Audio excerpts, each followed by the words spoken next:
Bismillahirrahmanirrahim. Assalamualaikum warahmatullahi wabarakatuh. Alhamdulillahirabbil alamin. Alhamdulillahilladzi bi ni'matihi tatimmus shalihat. Alhamdulillahilladzi hadana li hadza wa ma kunna linahtadiya laula an hadanallah.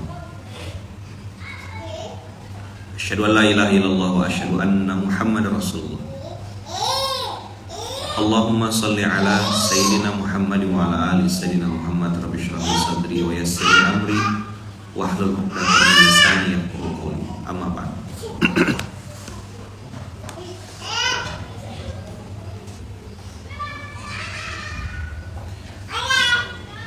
Wa idza sami'ul lagwa a'radu an. Salah satu al-lagwu atau perkataan buruk yang tidak langsung itu adalah pujian.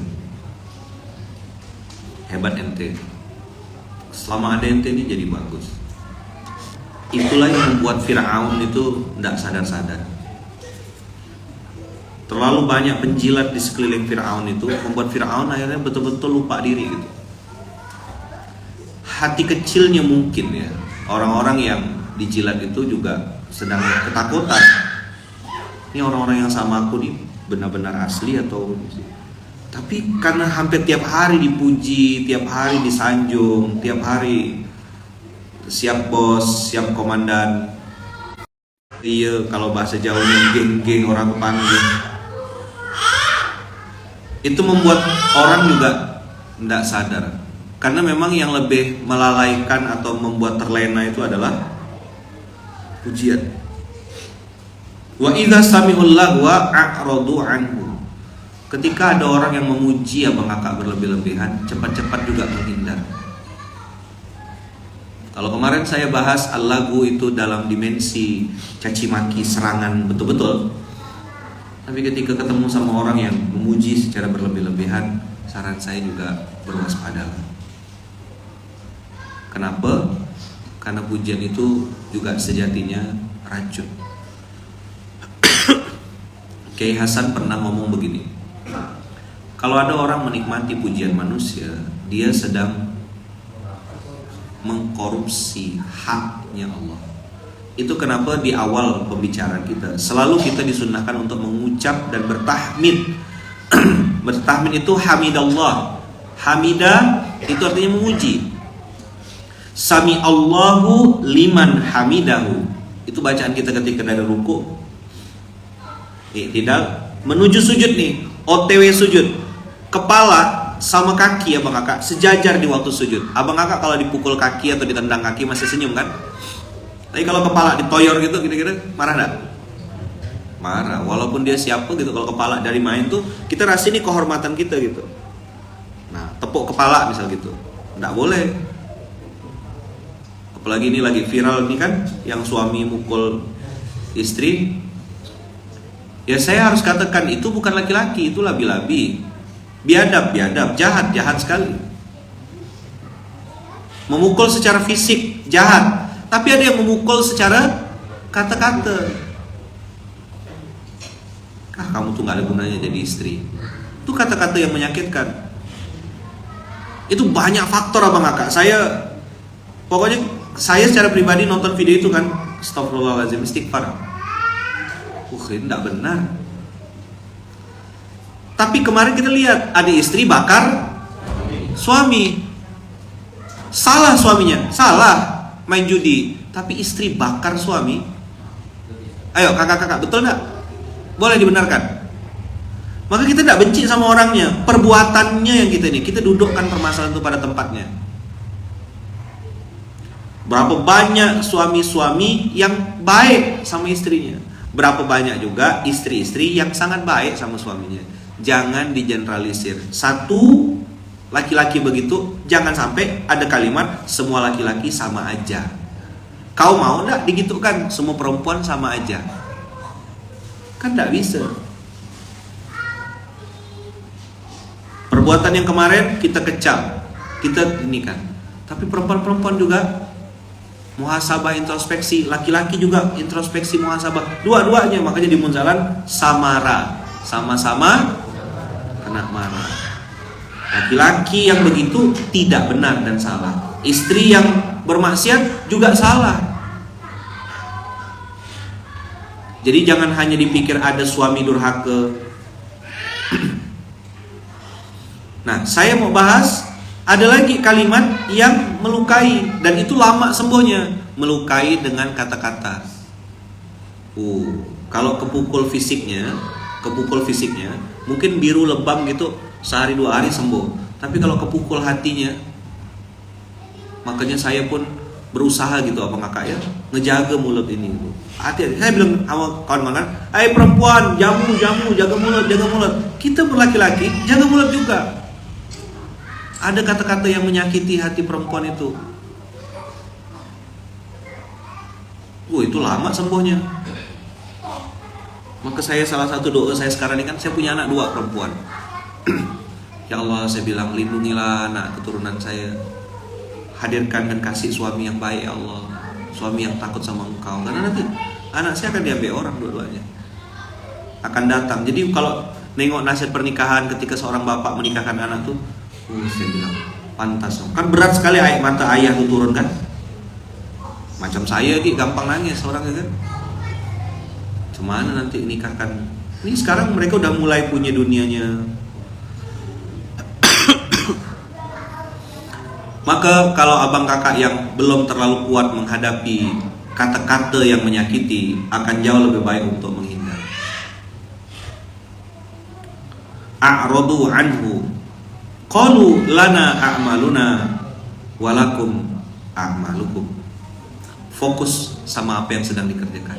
Fokus sama akhirat.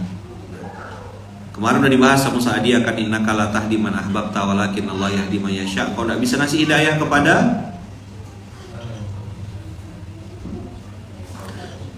orang yang kau cintai. Tidak bisa kita ngasih hidayah. Betul, hidayah itu mutlak milik Allah. Maka sebagai orang beriman juga kita harus belajar untuk melepas, memaafkan. Jadi abang kakak, hargai juga orang-orang yang memilih private life. Sekarang banyak orang yang di tengah hiruk pikuk sosial media, dia memilih untuk private life. Apa itu private life, Ayaman? Private life itu artinya dia memilih keluar dari zona merah, zona sosial media, zona pansos, panjat sosial, zona postingan, zona dia keluar dari zona itu. Kenapa? Lagi fokus sama yang sedang dia kejar, bekal akhiratnya, bekal matinya. Kita semua nih abang kakak, semua nih lagi nyari kan. Dan masalahnya sampai detik ini tidak ada satu orang pun yang tahu apa bekal terbaik yang sudah jelas-jelas diterima sama Allah. Coba abang tahu yang mana, amalan mana yang jadi andalan, yang kira-kira mau ditenteng dilaporkan sama Allah, yang mana? Ada yang tahu? Nggak ada yang tahu.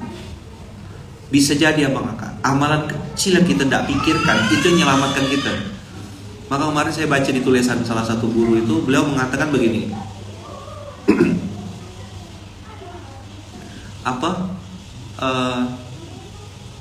akhirat adalah negeri penuh kejutan. Ini agak tasawuf dikit ya. Akhirat adalah negeri penuh kejutan.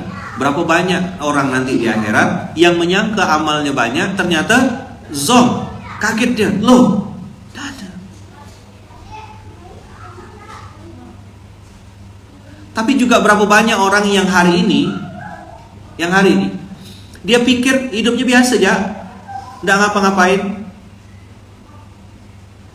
Tahu-tahu pas di akhirat bertumpuk pahalanya, dia kaget juga, loh, apa nih ya Allah, aku tidak pernah ngerjakan ini. Oh, ini si fulan, ini si fulan, ini si fulan. Makanya abang kakak, ketika ada orang memilih jalan kehidupan, misal dia posting, dia cerita, dia sharing, ya hargai aja.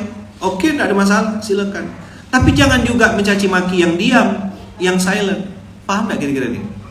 Yang silent jangan nilai yang posting everything. Yang posting everything juga jangan nganggap yang silent ini enggak ngapa-ngapain. Orang-orang hari ini apa kakak? Orang-orang hari ini sibuk menilai. Nah, saya ngambil ayat fokus kemarin ini supaya kita tuh lana a'maluna walakum a'malukum. Kau dengan gaya kau, oke. Kemarin salah satu ustaz, ya kan? Beliau saya cerita ada 5 titik lemah saya ini, saya bilang touring, riding, nongkrong, ngopi, sama apa namanya ngembon. Apa ngembon tuh? Begadang. Saya bilang 5 ini ampun saya. Touring, jalan pakai motor dalam waktu ini saya bisa ngantuk. Distribusi tuh kalau lagi ini bisa ngantuk saya. Riding touring tuh jarak jauh, apa gitu. Riding aja ngantuk. Kota Baru, Serdam itu saya bisa ngantuk. Terus apa namanya? Ngopi, ampun lah kalau diajak ngopi. Nongkrong, duduk di suatu tempat yang tempat itu bukan tempat saya. Kan kalau saya sekeluarga tuh datang, makan, selesai, balik. Suruh nongkrong dari zuhur gitu sampai nih, wah bisa pusing pala Batman tuh. Yang kelima, ngembon, ngobrol sampai tengah malam, sampai apa gitu. Wah ampun, saya bilang titik lemah saya. Di sisi lain, ustadz yang saya ajak ngobrol ini 5, jago touring, jago riding, jago nongkrong, jago ngopi, jago ngembon. Ampun lah saya bilang, mati saya. Bisa enggak bagi tugas ya? 5 titik lemah saya, antum yang ambil, saya bilang. Yarhamukallah. Bikin apa Ustaz? Ya bikin apa yang antum suka. Nah zona itu zona yang saya tidak mampu, saya bilang. Kita bagi tugas yuk.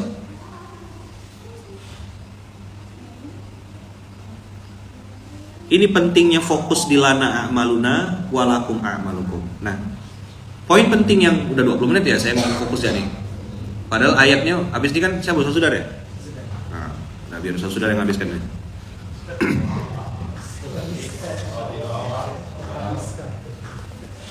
37.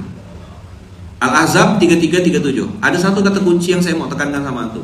Kalau orang sudah fokus sama kakak, fokus sama amal soleh, fokus sama bekal akhirat, fokus sama kebaikan-kebaikan,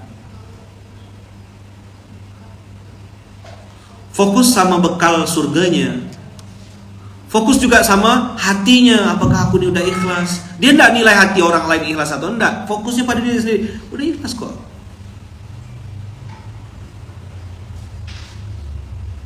Aku nih berbuat karena Allah atau karena makhluk ya? Kenapa aku gampang sekali berhenti karena manusia? Kok aku menikmati mulai pujian-pujian makhluk? Nah, orang kalau tidak fokus sama kakak, maka dia akan fokus pada gimmick.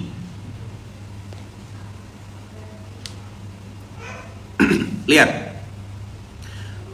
Wa in taqulu lilladzi an'ama Allahu 'alaihi wa an'amta 'alaihi amsik 'alaika zaujaka wattaqillaha wa tukhfi fi nafsika ma Allah mubdihi wa takhshan nas. Ingatlah ketika engkau Muhammad berkata kepada orang telah diberi nikmat oleh Allah dan engkau juga telah memberi nikmat kepadanya. Pertahankan istrimu dan bertakwalah kepada Allah, sedang engkau menyembunyikan di dalam hatimu apa yang akan dinyatakan oleh Allah, dan engkau takut kepada manusia. Nah, ini nih abang kakak yang mau saya garis bawahi kalimatnya, watakhshan nasa wallahu ahaqqu an takhsyahu. Inilah poin penting di SMK hari ini. Saya tadi pas baca itu tuh menancapkan juga dalam diri saya, sampai saya lafazkan agak keras. Wallahu ahaqqu an takhsyahu. Apa? Wallahu ahaqqu an takhsyahu. Allah tuh apa kakak? Lebih pantas dan lebih layak untuk kita takuti. Inilah yang jadi instruksi Allah, jadi syarat mutlak orang-orang yang memakmurkan masjid Allah. Salah satunya walam yakhsha illallah. Tak takut apapun kecuali kepada. Kalimat ini apa kakak? Bukan berarti kita songong sama orang. Be respect. Hormatlah sama siapapun. Sayangi, ruhama ubainahum. Sama istri ruhama, sama suami ruhama. Yang gatal tuh kan ruhama sama suami orang. Asyiddaqu ala zauj binafsi.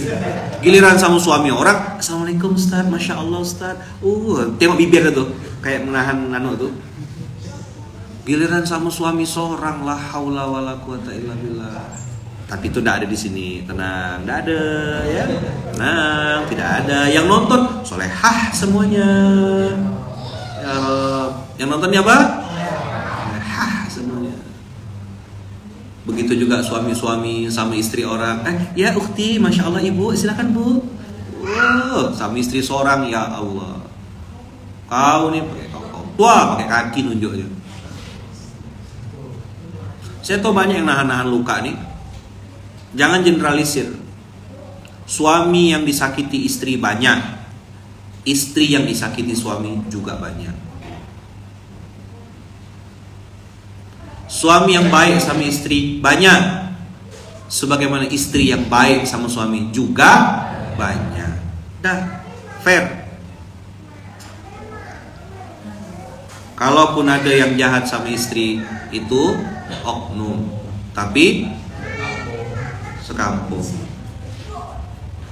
Kalaupun ada yang jahat sama suami, itu oknum. Dan perempuan-perempuan yang jahat dan laki-laki yang jahat itu udah lama mati.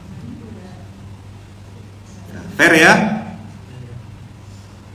Makanya di surat 7 ayat 23 itu Rabbana zolamna anfusana.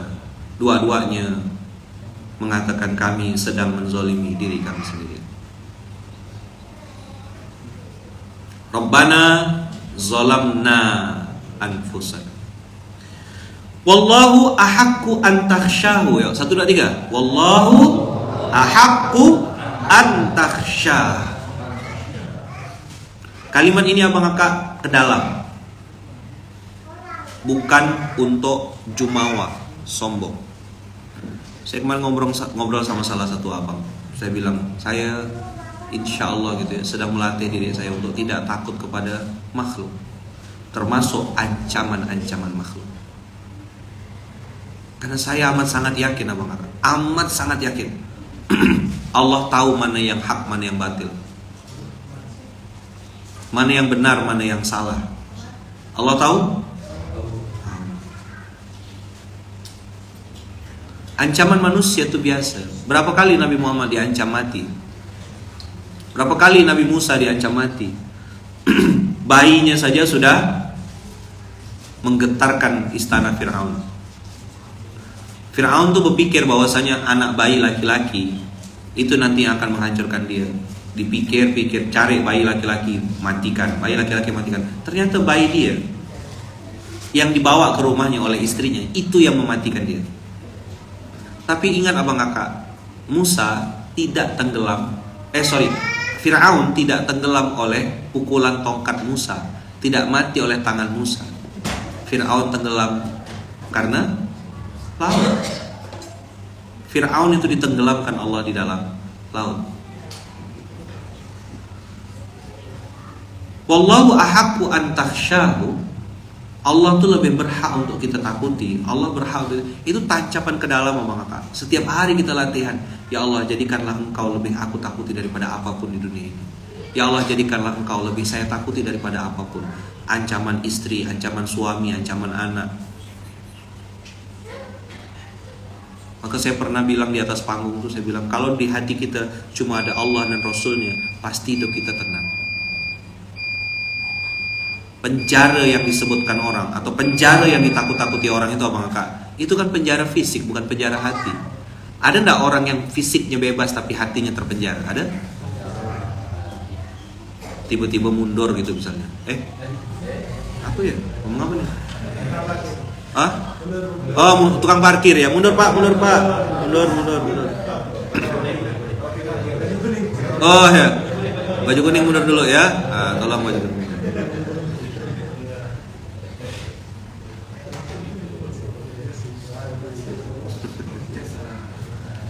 Kalau ajak meramput gini kita cepat sekali ya. Saya udah ngomong serius padahal tadi itu. Fisiknya bebas, hatinya terbelenggu, terpenjara. Ada enggak? Ada enggak? Banyak. Tapi sebaliknya, badannya terpenjara, tapi hatinya bebas melakukan buana. Ada? Abang kakak, kita semua ini terpenjara enggak di pondok ini? Terpenjara enggak? Terpenjara.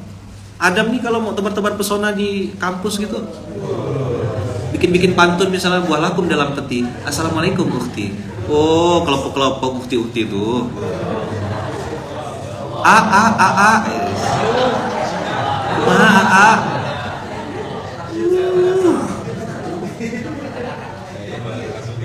Langsung Satpol PP-nya berdiri.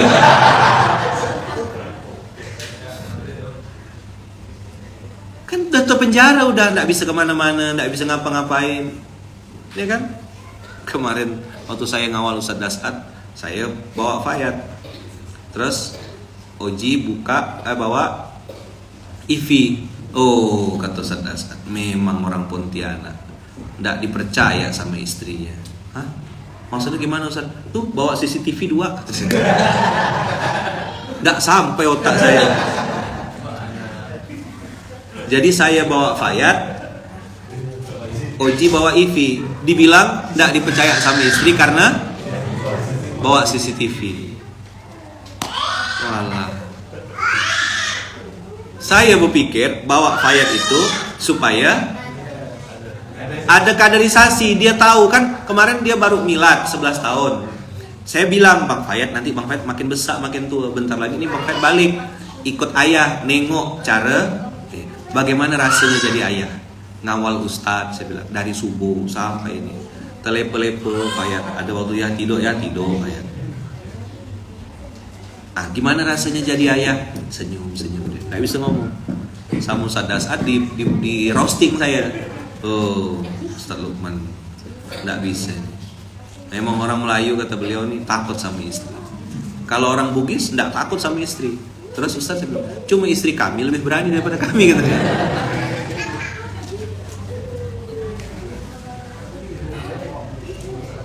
Kata beliau, kami Bugis katanya pakai badi. Badi itu lurus, pendek, dan letaknya di depan. Macam-macam, selesai.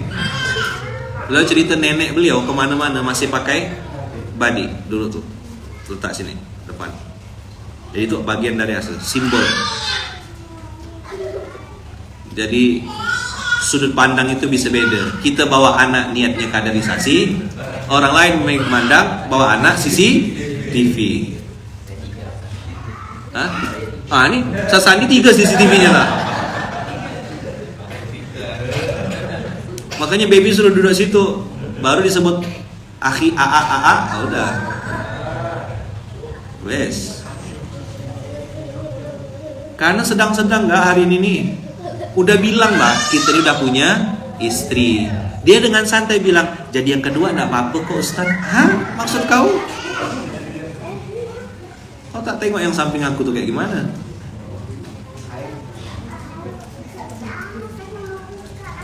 Balik lagi ya. Wallahu ahaqqu an takhsha. Wallahu ahaqqu an takhsha. Allah lebih pantas, lebih banyak, lebih berhak untuk kita takuti, mengalahkan apapun. Jadi abang kakak, kalau abang kakak belum muncul rasa takut sama Allah, pelajari lebih detail tentang siapa Allah.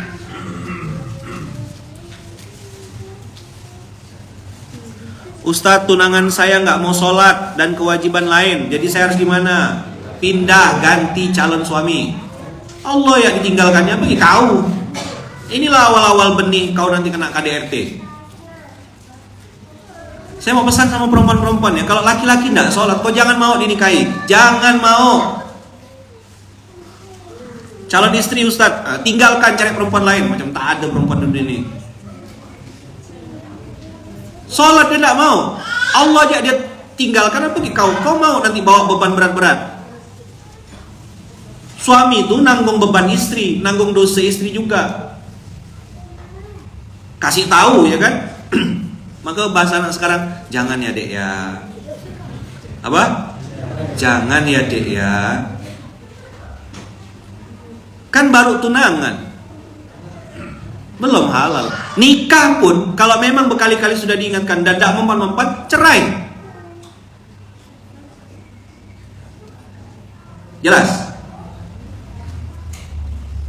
Nah ini terbalik lagi nih. Ustadz, suami saya tidak pernah sholat, sering ngumpul sama teman-temannya, minum-minum alkohol, lebih pentingkan teman. Kau ngapa nikah sama dia?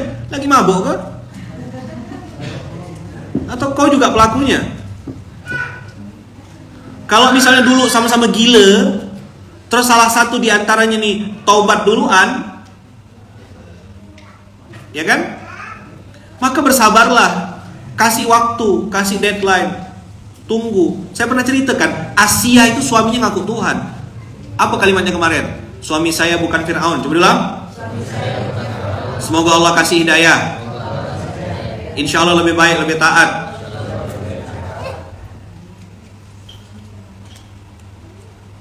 Bersabarlah. Kadang-kadang ya Bang Aka, orang-orang tuh yang dimunculkan yang ndak enak-enaknya. Tapi suaminya rajin belikan emas, rajin ngasih nafkah, belikan. Tak disebut tuh. Sama ya. Laki-laki banyak juga yang melupakan jasa istrinya, istri pun banyak juga yang melupakan jasa suaminya.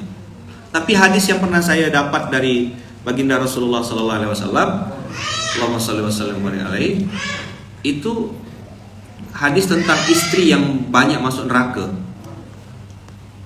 Nih, Imam Muslim meriwayatkan dalam salah satu riwayatnya, wa ra'aitun nara falam ara kal yaumi manzaran qattu wa ra'aitu aktsara ahliha an-nisa. Ini ngomong Rasulullah, bukan saya. Saya sedang tidak mengintervensi kalian perempuan, tapi ingatlah dan lihatlah betul-betul hadis ini. Hadis laki-laki masuk neraka juga banyak, ya. Tapi pagi ini saya mau nyampaikan dulu 5 ya Rasulullah. Kenapa mereka masuk neraka ya Rasulullah? Bikufrihinna, kata Rasulullah. Kila yakfurna billah, apakah mereka ingkar kepada Allah? Tidak. Yakfurnal ashira wa yakfurnal ihsana. Apakah aku melihat di neraka dan aku belum pernah memandang pandangan seperti itu, kata Rasulullah. Dan hari ini aku melihat ternyata kebanyakan, dengar kakak-kakak, pembahasan kita laki-laki perempuan dulu nih. Aku lihat ternyata kebanyakan penghuninya adalah para wanita. Kenapa para wanita menjadi mayoritas penghuni neraka ya Rasulullah? Beliau menjawab, disebabkan kekufuran mereka. Ada yang bertanya, apakah mereka kufur kepada Allah? Beliau menjawab, tidak, melainkan karena kufur kepada suami dan mengkufuri kebaikan suami. Mau didebat sila kalau berani.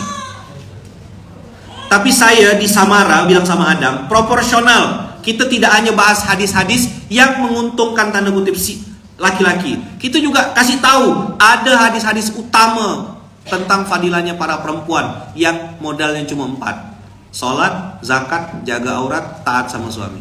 Masuk surga dari pintu yang manapun. Jadi ada hadis neraka, ada hadis surga. Paham? Hai kita laki-laki, kalau kita bawa duit yang halal, berusaha sekuat tenaga untuk cari rezeki, tangan kita kotor bahkan rusak untuk cari duit yang halal, itu kata Rasulullah lebih aku cintai, betul enggak? Ada kan hadisnya kan tentang tangan seseorang yang kotor cari nafkah tuh loh.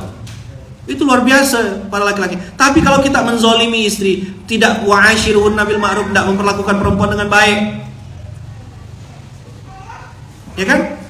Tidak bermuamalah sama dia dengan benar, tidak disentuh hatinya, tidak dipuji dia, tidak diapresiasi perbuatannya. Oh, kena bantai kau laki-laki, kena setrika di akhirat nanti. Karena itu adalah perempuan yang kau ambil dari ayahnya, perempuan yang kau ambil dari keluarganya. Dia orang dari mana-mana yang berpercayakan dirinya, mohon maaf ya, semua dikorbankannya, darahnya, hartanya, tenaganya, pikirannya. Kau ambil dia dari keluarganya, kau ambil dia dari ayahnya, kau jaga dia baik-baik. Maka saya sangat marah juga nengok laki-laki yang kasar sama istri. Saya tegur beberapa pengurus pusat yang kita tidak romantis sekali. Saya bilang, pegang tangan istri itu.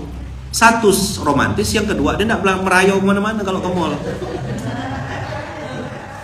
Dipegang tangan istri itu, bilang sayang. Kan ada tuh, Assalamualaikum Umi, uhibbuki fillah Umi. Kan, Masya Allah tuh kan. Depan saya dia ngomong gitu kan. Dikira saya di jomblo gitu. Rasa nak turun saya dari mobil tuh. Pokoknya saat itu dia paling yang paling umi lah, si paling umi lah dia tuh. Umi, Siti Khadijah kan dukung Rasulullah kan Umi, bolehlah Umi dukung Abi. Jadi gimana Bi? Belikan bensin Abi? Asian ya. Bensin Abi, ya Allah, Bi. Abi ke Ubi?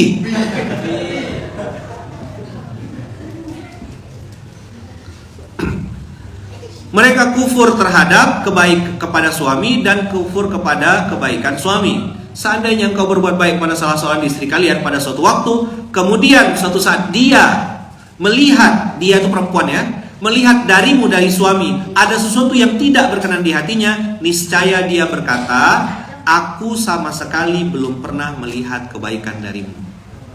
Ini yang disebut dengan kufur kepada kebaikan suami. Saya tidak ngasih kita ruang curhat ya, jangan nak curhat-curhat kita di ini. Boro-boro Ustadz, saya tidak pernah digituin sama suami. Kau ingat-ingatlah kebaikan yang lain. Bisa jadi tidak romantis secara kata-kata. Ya, dia mungkin punya kebaikan lain. Maka definisi operasional Rasulullah menjelaskan apa yang dimaksud dengan yakfurnal ihsan. Ma makna yakfurnal ihsan? Yakfurnal ihsan adalah seandainya engkau para suami berbuat baik kepada salah seorang istri kalian pada suatu waktu, kemudian suatu saat dia melihat darimu, dari pasangan itu, ya kan, ada sesuatu yang tidak baik, tidak berkenan di hatinya. Terus niscaya si perempuan ini yang jadi penghuni neraka itu mengatakan, aku sama sekali belum pernah melihat kebaikan darimu. Jadi dikalikan 0 sama dia, tidak ada sama sekali. Benar atau salah ini abang kakak? Perbuatan begini ini benar atau salah? Ini yang menjadi penyebab perempuan-perempuan masuk neraka ya. Saya sudah ingatkan, sudah kasih tahu. Kakak-kakak dengar di sini? Dengar tak? Percaya dan beriman? Proporsional. Sami'na wa ata'na. Ada hadis yang seram-seram kayak gini? Ada. Hadis yang memberikan berita bahagia ada tak? Ada. Ibumu, 3 kali ibu, baru bapak. Kau taat sama suami, sholat, bayar zakat, jaga kemaluan, masuk pintu surga dari mana yang kau mau. Jelas? Jadi jangan hanya nuntut orang lain untuk baik, kita pun harus baik. Hai laki-laki, dengar baik-baik, perbaiki pasanganmu dengan cara memperbaiki dirimu terlebih dahulu. Jangan kasar. Memang benar Rasulullah itu mengatakan, man kana yu'minu billahi wal yawmil akhir falyakul khairan aw liyasmut. Saya makin kesini ini makin mengerti the power of diam. Boleh bikin buku nanti aja, the power of silent. Ternyata diam itu punya kekuatan. The power of silent. Jadi silent itu ternyata banyak menyelamatkan gitu. Kenapa Rasulullah falyakul khairan aw liyasmut? Pilihannya tuh kan dua-duanya berat tuh. Harus ngomong yang benar atau diam. Makanya ada yang mengatakan kalau silent is gold. Pernah dengar gak? Kalau diam adalah emas, maka berbicara yang benar bisa jadi berlian.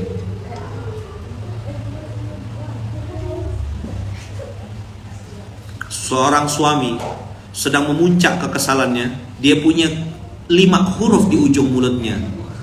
Cerai, habis. Berubah status perempuan tuh, langsung JB. Misalnya di salah satu abang di sini, istrinya ini nyolot terus, langsung dia sikit ada ngomong, "Ndak teriak, cerai, ku ceraikan kau." Bes. Berubah arasnya Allah. Begitu juga seorang istri ketika dia ketemu sama anak atau ketemu sama pasangannya, ya kan, keluar kata-kata yang tidak benar, istighfar.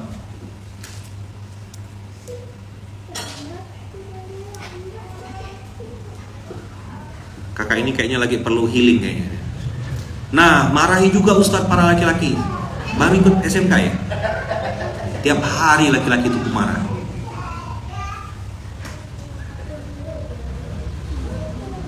Oke, itu dulu abang kakak.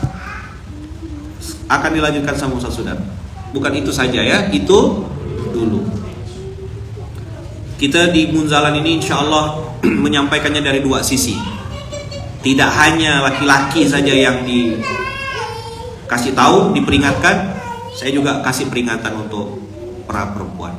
Tidak hanya laki-laki yang dikasih berita bahagia, perempuan juga kita kasih berita bahagia.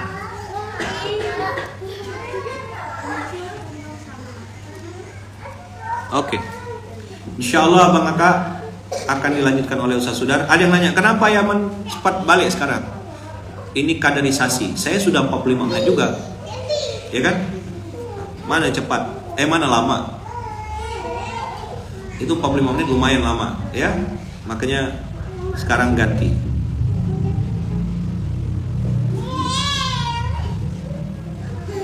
Maaf Pak Yaman, terserah Yaman, karena dia sudah nggak punya suami Yaman. Silakan Ustaz Sudar dilanjutkan. Doakan saya Bang Aka, doakan istri saya Bunda Uum, ya, doakan anak-anak saya Pak R, doakan kami sekeluarga. Semoga kita semuanya selalu dalam lindungan dan kasih sayang Allah. Barakallahu fikum, berkah selalu. Doakan juga mama saya, doakan ibu saya, doakan kami semuanya. Semoga keluarga besar di kapal Munzalan ini selalu istiqomah di jalan Allah, selalu dalam lindungan dan kasih sayang Allah.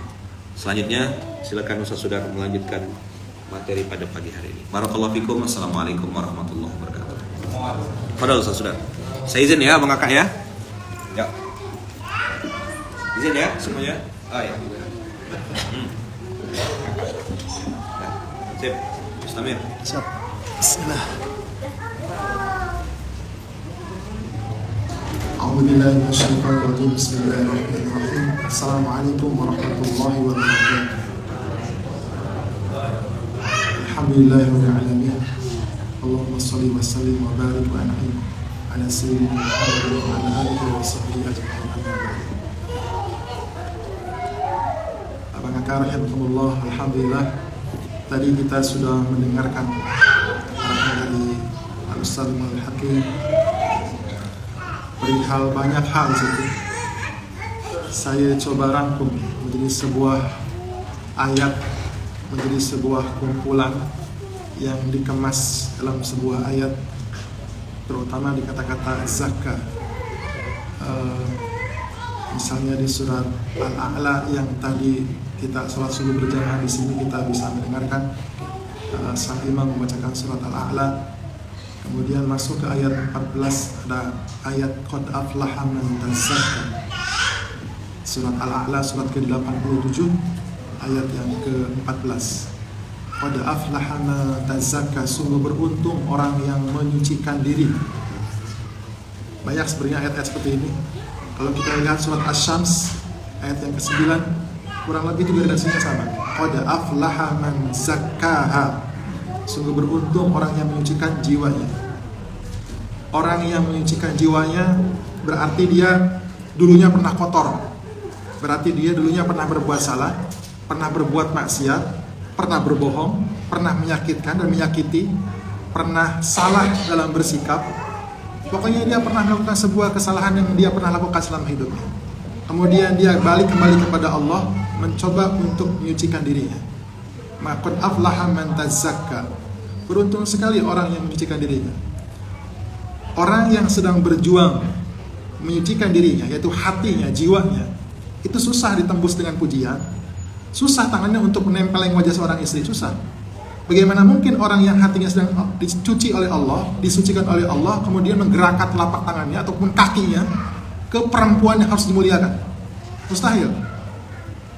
Maka dulu pernah kita sampaikan, al-imanu yazdadu wa yanqusu. Iman itu yazdad, bertambah, wa yanqusu, berkurang. Yazdadu bi ta'ah wa yanqusu bil ma'siyah. Dia akan bertambah dengan ketaatan dan dia akan berkurang dengan kemaksiatan. Ketika kemaksiatan dia lakukan, berarti sedang mengurangi porsi daripada proses penyucian jiwanya. Ketika penyucian jiwa berkurang, maka disitulah penyakit masuk tuh. Tangannya sembarangan, matanya juga sembarangan, hatinya sembarangan, jiwanya sembarangan. Terjadilah kemaksiatan-kemaksiatan lain. Padahal kalau kita lihat ayat Al-Quran yang sering kita kutip di masjid kita tercinta ini, itu dahsyat sekali, mengerikan sekali tanggung jawab daripada seorang laki-laki. Oh, itu mengerikan sekali. Itu kepala keluarga itu kan pemimpin yang menjadi nakhoda sebuah rumah tangga. Ya ayyuhalladzina amanu qu anfusakum wa ahlikum nar. Allah, ini jangan sampai suatu saat nanti ada seorang istri yang menggugat kepada suaminya. Kata sang istri, ya Rabbi, haza zauji. Dia ini suami saya ya Allah. Ma'allamani wala addabani. Dia itu ya Allah, selama hidup di dunia, ma'allamani, tidak pernah mengajari aku. Ngajarin Quran, ngajarin salat, ngajarin toha, semua tidak pernah. Wala addabani, dia tidak pernah memberikan, mencontohkan tata krama, etika, beradab, bersopan santun sama sekali. Kata si istri, innama ya'tini bi khubzis su. Kerjaan dia itu ya Allah, bawa bakso, bawa nasi goreng, bawa mie ayam, bawa makanan terus, bawa mobil, ngasih emas, ngasih harta, tapi dia tidak pernah mengenalkan diriku kepadamu ya Rabb. Wah, sang suami mau masuk ke surganya Allah, tidak jadi gara-gara sidang permintaan keberatan daripada sang istri. Rasanya cukup geram melihat video itu tuh. Aduh ya Allah ya Rabbi, geram sekaligus pengen nangis sebenarnya. Ya Allah ya Rabbi, la haula wala quwata illa billah, la haula wala quwata illa billah. Sampai beliau buat video di IG sama istrinya, Masya Allah. Karena memang sekali lagi, semoga kita termasuk para suami yang bisa menempatkan sesuatu pada tempatnya terhadap para istri kita. Itulah fungsinya kita banyak-banyak belajar, mencari ilmu, mempersiapkan apa yang perlu kita siapkan sebelum menjalani pernikahan. Itu yang bisa kami sampaikan. Semoga Allah Subhanahu wa taala menerima amal soleh kita, menjadikan kita keluarga yang diberkahi oleh Allah, diturunkan rasa sakinah, mawaddah warahmah, dan juga kita para suami menjadi pemimpin rumah tangga, para imam yang mengajak istri, anak, cucu, keturunan kita kepada Allah Subhanahu wa taala.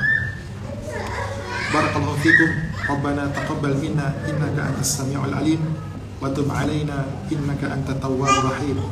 Subhanakallahumma wa bihamdika asyhadu an la ilaha illa anta astaghfiruka wa atubu ilaik. Wabillahi taufiq wal hidayah. Assalamualaikum warahmatullahi wabarakatuh.